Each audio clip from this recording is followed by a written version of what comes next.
In 2025, the global trade landscape was redrawn, not with ink, but with tariffs. Former US President Donald Trump, known for his unorthodox approach to international relations, set the stage with a sweeping 20% tariff on all goods imported from the European Union.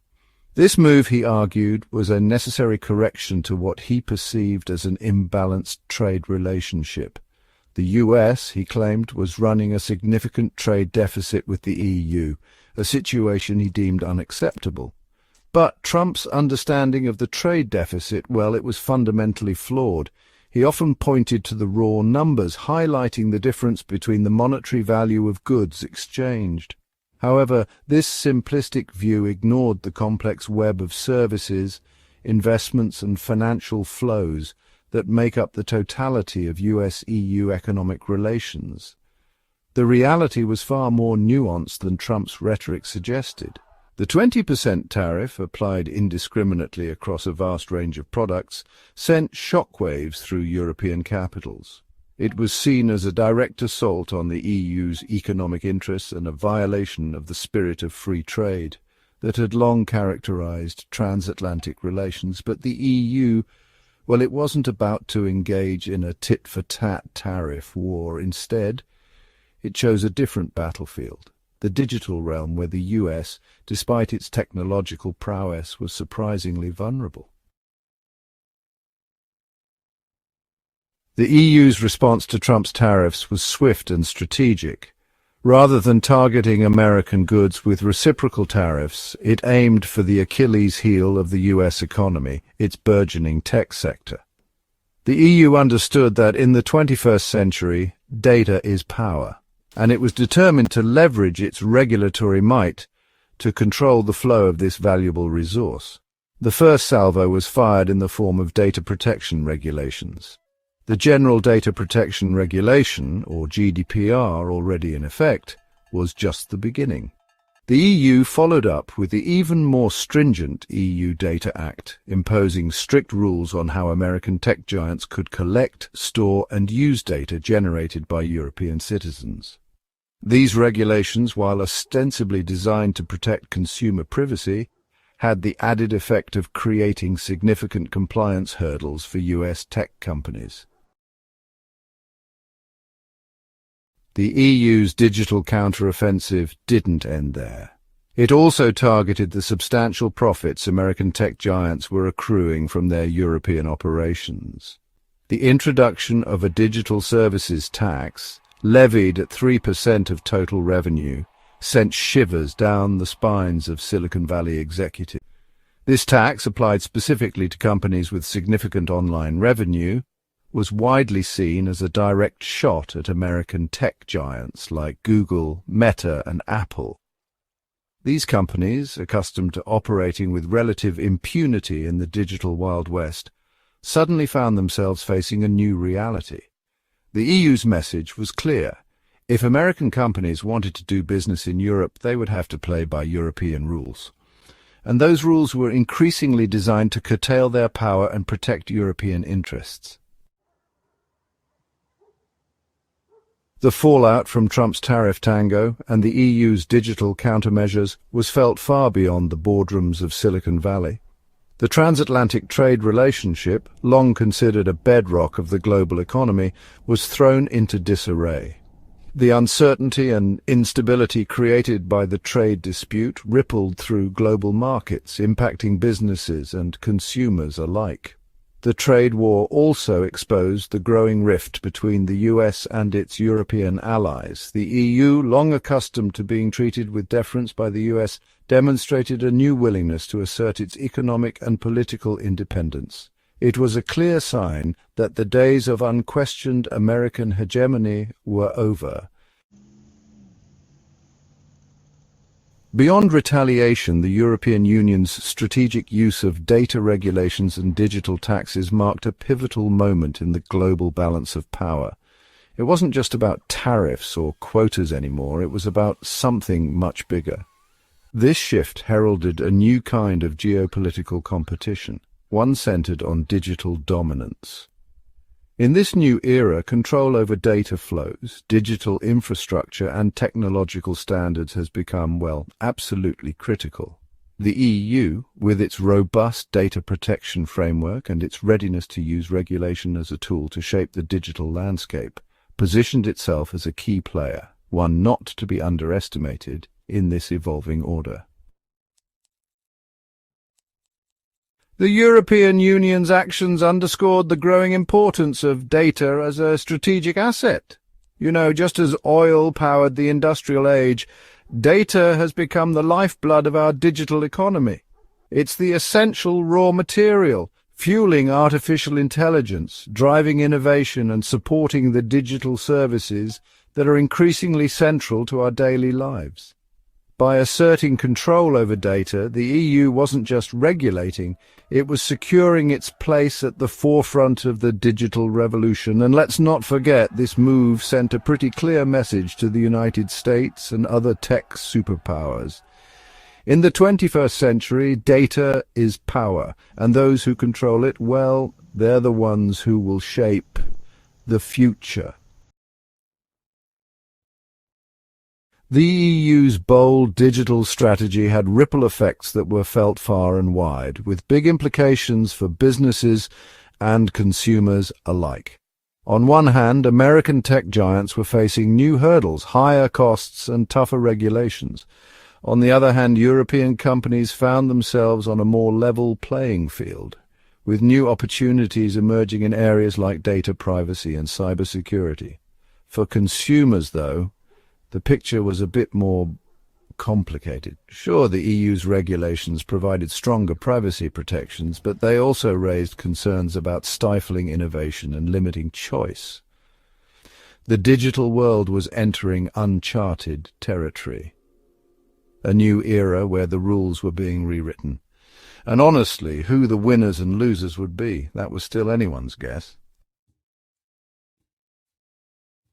The tariff tango between the United States and the European Union wasn't just a trade squabble. No, it was really a microcosm of something much larger, a seismic shift in global power dynamics. The rise of the digital economy, paired with the EU's assertive approach to data regulation, signaled the dawn of a new world order. Economic power, once measured by traditional metrics like GDP or military strength, was now becoming increasingly tied to control over the digital realm. For the United States, long accustomed to leading the pack in both economic and technological spheres, this new, more multipolar world presented fresh challenges.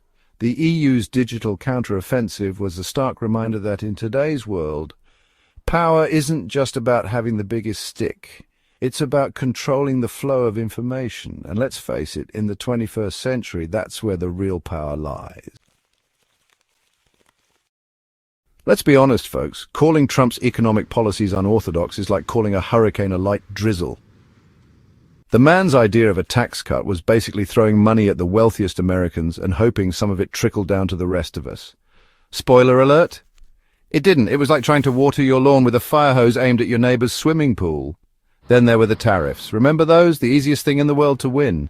Turns out slapping tariffs on everything from Chinese steel to Canadian maple syrup isn't exactly a recipe for economic prosperity. It's more like a recipe for higher prices, lost jobs, and a whole lot of angry farmers. Who knew? The real kicker? Trump sold these policies as a way to help hard-working Americans. Make America great again, he'd bellow. But for most folks, the only thing getting greater was their credit card debt. The American dream was starting to look more like a payday loan, all short-term gain and long-term pain. You know that feeling when you get a birthday gift you really don't want? Maybe it's a sweater from your aunt with the questionable taste, or a singing bass that just won't shut up. That's Trump. He's the unwanted birthday gift that America just can't seem to get rid of. He's like that fruitcake you keep in the back of the pantry, hoping it'll eventually just disappear. But year after year, there he is, popping up in the news cycle like a bad penny, or a really orange one, to be more accurate. And the worst part? He just won't stop talking. Every tweet is like a lump of coal in America's stocking, and don't even get me started on the rallies. It's like watching a stand-up routine where the comedian keeps telling the same tired jokes and the punchline is always fake news. Now, let's talk about Michelle Obama for a second. She's everything Trump isn't: intelligent, graceful, and genuinely respected by people around the world. She's the kind of woman who could make even a burlap sack look like haute couture. And what does Trump do? He tries to take credit for her husband's accomplishments while simultaneously attempting to dismantle her legacy. He cancelled her healthy lunch program for crying out loud. It's like he's got some kind of weird, obsessive vendetta against her. Maybe it's because she's everything he wishes he could be but never will be. Or maybe it's because she represents the very best of America, while he, well, let's just say he represents something else entirely. Section 4, imitation is the sincerest form of insecurity. Remember Melania's speech at the Republican National Convention? The one that sounded suspiciously like something Michelle Obama had said a few years earlier? Yeah, that wasn't awkward at all. I mean, come on, folks. Plagiarizing your predecessor's wife. That's not just bad form, it's downright pathetic. It's like trying to pass off a knockoff handbag as the real deal. Everyone can tell it's fake and you just end up looking like a cheapskate. Section 5. Erasing Obama, mission impossible. Let's be real, folks. Trump's entire presidency has been one giant attempt to erase Obama's legacy. He's like a toddler with a crayon scribbling over his older brother's masterpiece. But here's the thing, you can't erase greatness. The more Trump tries to diminish Obama's achievements, the more those achievements shine through. It's like trying to put out a fire with gasoline. You're just making it bigger and brighter. And in the end, it's Trump who's going to get burned. Trump's presidency has been a bizarre mix of comedy and tragedy. He's the punchline to a joke we've all heard a million times, but the consequences of his actions are no laughing matter. He's left America more divided, more in debt, and more disillusioned than ever before. And that, my friends, is the real art of the steal. A new North emerges as Canada charts its own course. Canada, once a steadfast ally and trading partner of the United States, has embarked on a bold new path. The catalyst? Well, Trump's trade wars. In response to escalating tariffs, Canadian Prime Minister Mark Carney has unveiled a sweeping economic strategy, its goal to reduce Canada's reliance on the US economy. Carney has wasted no time in putting this plan into action. He has retaliated with tariffs of his own, targeting key US sectors. But his masterstroke, it has been to forge new trade alliances, preliminary agreements with France and the UK, particularly in the energy and automotive industries, signal a decisive shift. This realignment has sent shockwaves through the US economy. Experts warn of dire consequences. Grocery prices could skyrocket as supply chains are disrupted. The much-feared economic crisis, predicted by many, may finally be on the horizon. Carney's message is clear. Canada will not be bullied. It will adapt and thrive, even if it means leaving its southern neighbor behind.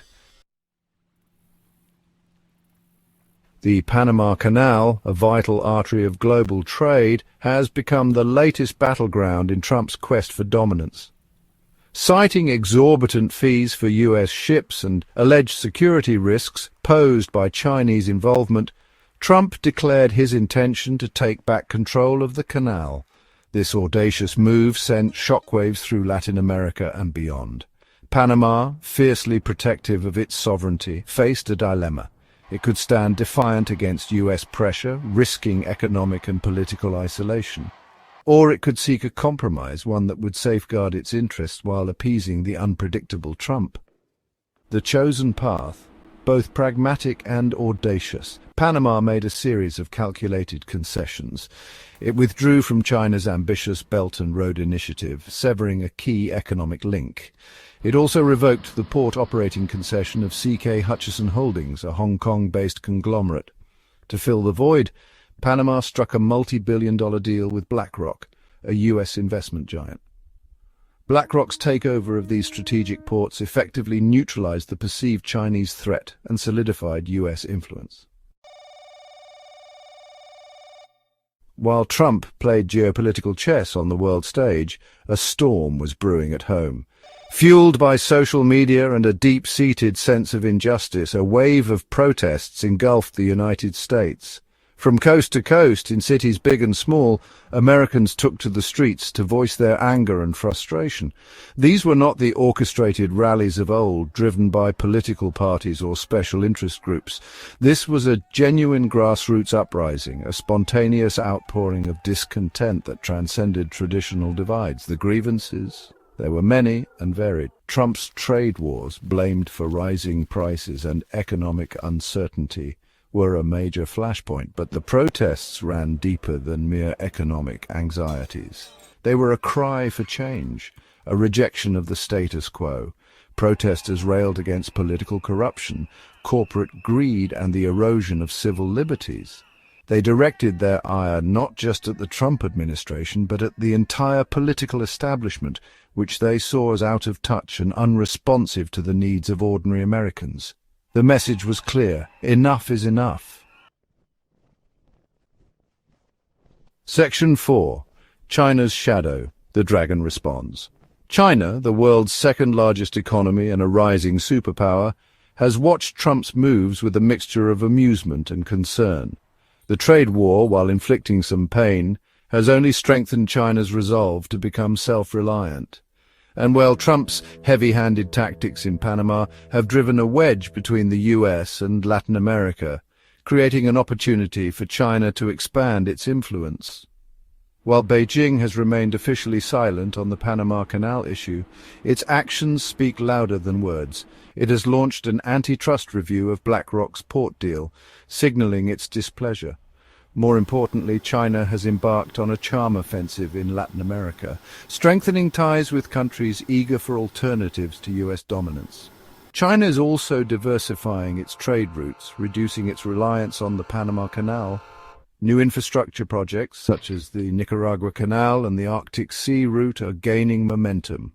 These ambitious undertakings, once dismissed as pipe dreams, are now seen as strategic imperatives in a world where US influence can no longer be taken for granted. Section 5. The Price of Protectionism. A House Divided.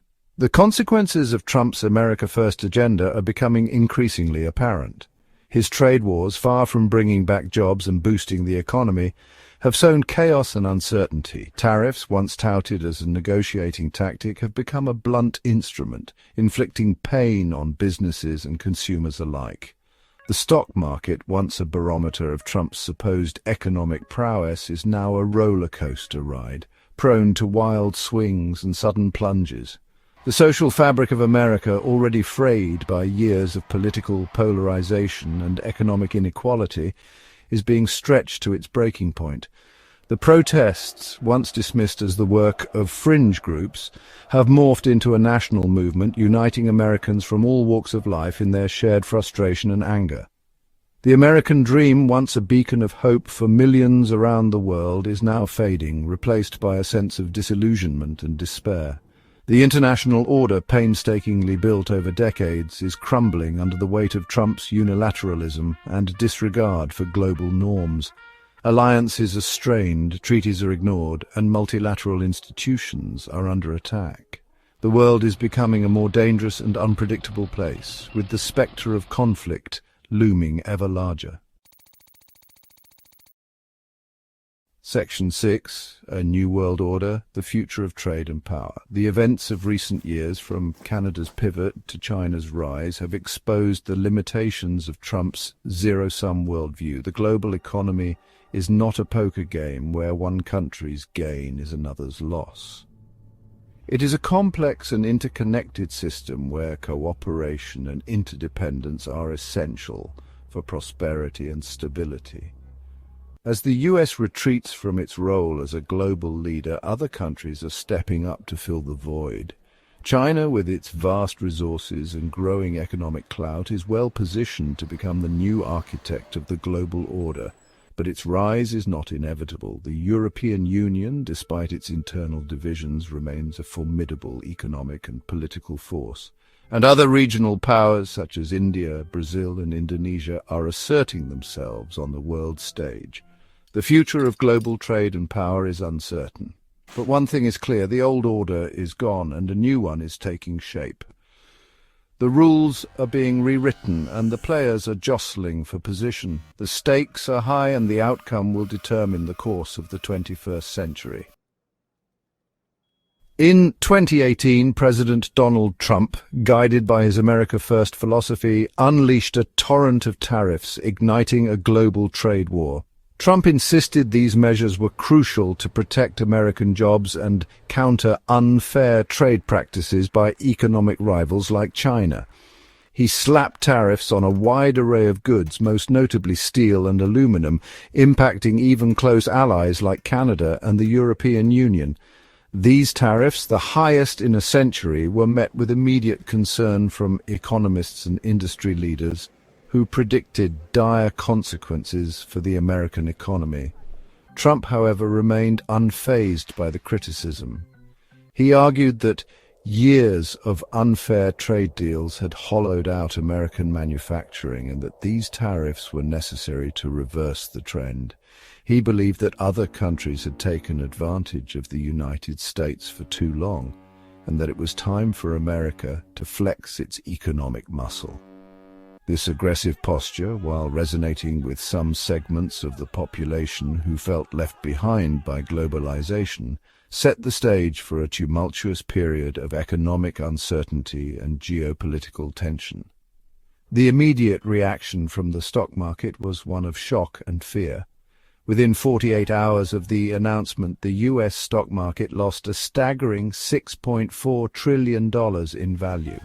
This dramatic plunge reflected the deep anxiety among investors about the potential for a trade war to derail the global economy.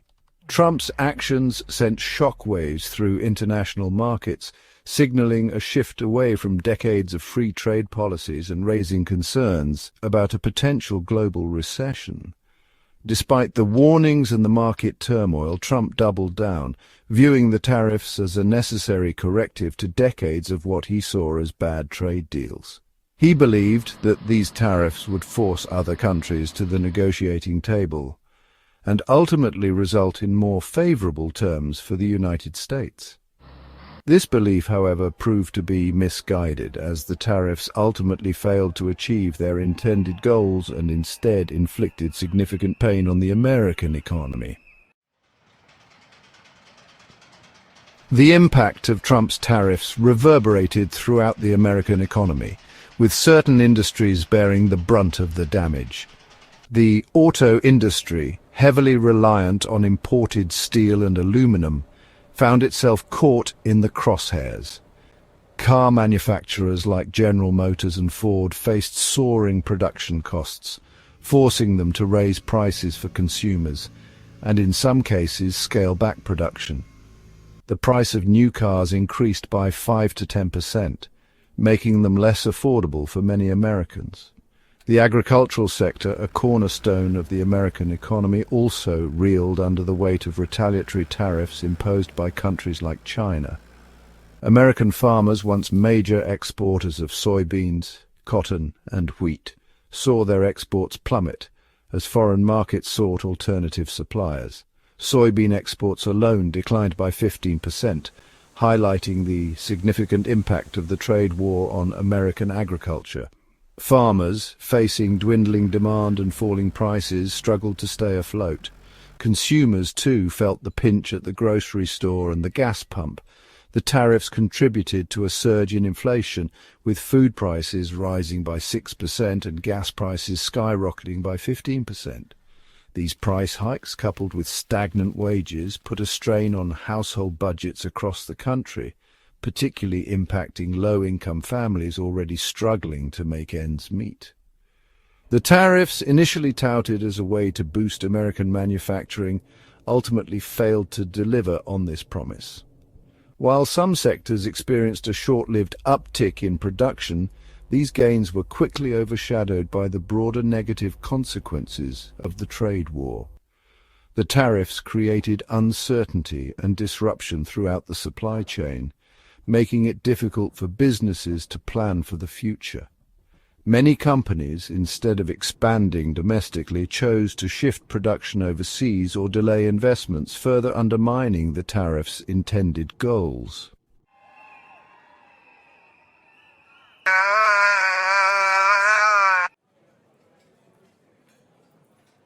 The ripple effects were swift and, well, impossible to ignore. Nations around the globe reacted, some with measured diplomacy, others with pointed retaliation. This was not just a matter of policy, it became a matter of pride, of sovereignty.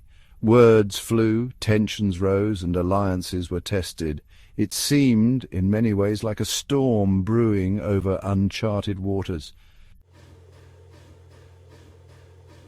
Looking back, it's clear the impact was profound.